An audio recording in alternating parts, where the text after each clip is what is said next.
In this instant gratification era we live in, fear has become one of the major drivers of many of the emotional crises our society suffers from. We are constantly surrounded by criticism, demands, updates, innovations, and consequently exposed to a competitiveness that exceeds our capacity to be. This evidently places us in an exhausting position of comparisons, which exacerbates our fears, making us prone to absorbing sensations and fears that do not belong to us. To learn how to overcome these fears, we must first understand them, and this is only possible once we accept them. Understanding fear is one of our primary emotions, directly linked to our human instinct, thus becoming a basic, sometimes silent, but evidently fundamental necessity for our survival. Our emotions are part of every moment of our lives, manifesting from childhood, through adolescence, adulthood, and into old age. From the phenomenological approach, we have Heidegger's proposition, which presents the understanding of the corporeal dimension, considering the body in its human dimension and not merely as an object of nature. Thus, we must understand that our material body is a necessary condition but not sufficient for understanding human achievements. Therefore, we can comprehend that as long as there is breath of life, we are and will be driven by a duality between body and mind.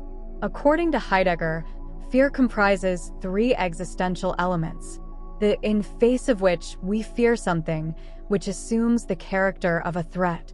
We fear something that threatens us, whether a manual entity or the co-presence or absence of others. The fearing, as such, which opens the world to us. The why we fear, which refers to our own being there. Fear, therefore, is always primarily a private phenomenon, although we can also fear for another by assuming the other's fear. For example, when this one fears nothing. In this view, we can understand these three elements as instinctive fear, manifested in the most primitive form of our feeling, reacting to threats; rational fear, conditioned by the influence of experiences and rational bases, that is, our experiences and relationships; and imaginative fear, the most torturous, constructed by unjustified and sometimes incomprehensible facts, potentially even being a fear indirectly projected by another onto a moment of our vulnerability. Learning to moderate fear as we accept and understand the grandeur of our being, we pay attention to every detail manifested in our human achievements, which provides greater freedom to deal with what we should and need to feel.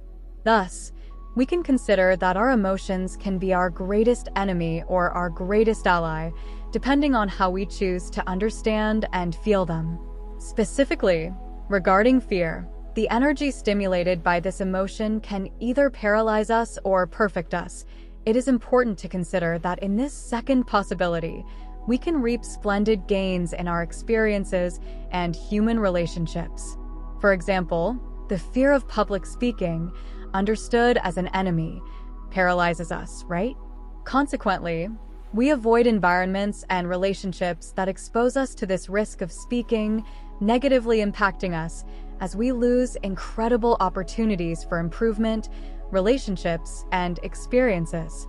However, by accepting fear and seeing it as an ally instead of fleeing, we channel the energy of this feeling into resources and situations that promote preparation for dealing with the fear of speaking, such as taking an oratory course or even adopting the habit of reading aloud in front of a mirror. Another common example is the fear of death. When viewed as an enemy, it paralyzes us to the point of avoiding any effort and exposure, putting us at a disadvantage, as this situation leads a person to avoid seeing a doctor for fear of discovering something. When viewed as an ally, the same person will pay more attention to all the signs their body manifests, gaining greater control and autonomy to provide all possible care, thus ensuring greater safety and quality of life. We are responsible for everything we feel. We can see that having fear as an ally is essential for our survival, as in this way fear exercises an activity of alertness and protection, prompting humans to always have a caring outlook for themselves. Yes, we know fear is unpleasant, but when accepted, filtered, and well interpreted, fear can indeed help us and promote safety and better quality in our lives. The result will be the consequence of choices. Do I want to live at a disadvantage or advantage? What do I want? What do I deserve? Another important point to emphasize is that we must consider that fear will not cease to exist or manifest, as it is merely impossible to exempt ourselves from this emotion, which cannot be silenced or repressed, as it is a basic and fundamental emotion for our survival. Therefore, the first step to overcoming and mastering our fear is to accept its existence, ceasing to penalize and blame ourselves for feeling it, so that we can interpret, filter, and understand it, thus benefiting from this emotion. It is worth noting that not only fear but the duality of our body and mind always needs to be moderated, meaning that everything in excess or in lack will cause us harm.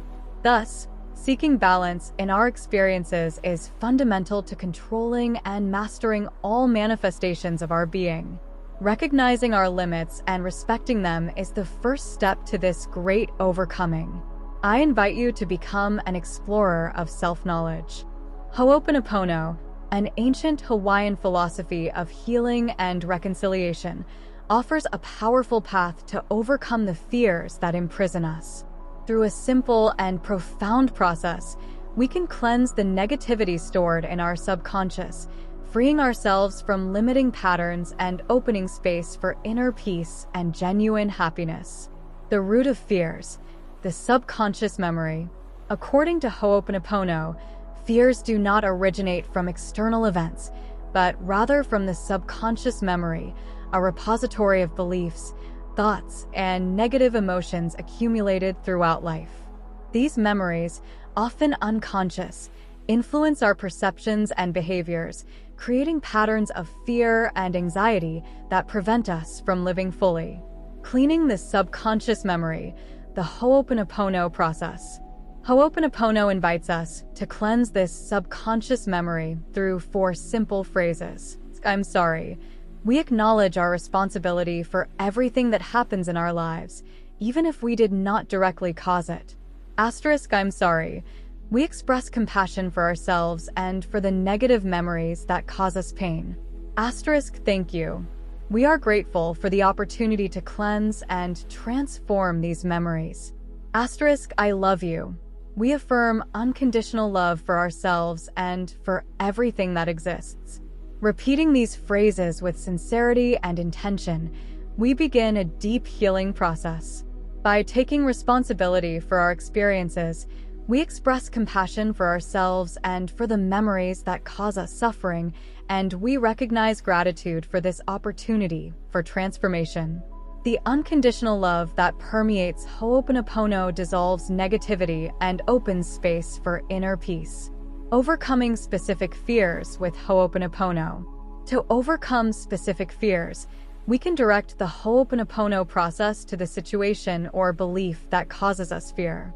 For example, if we are afraid of public speaking, we can repeat the phrases. I'm sorry for my fear of public speaking. I'm sorry for the suffering this fear causes me.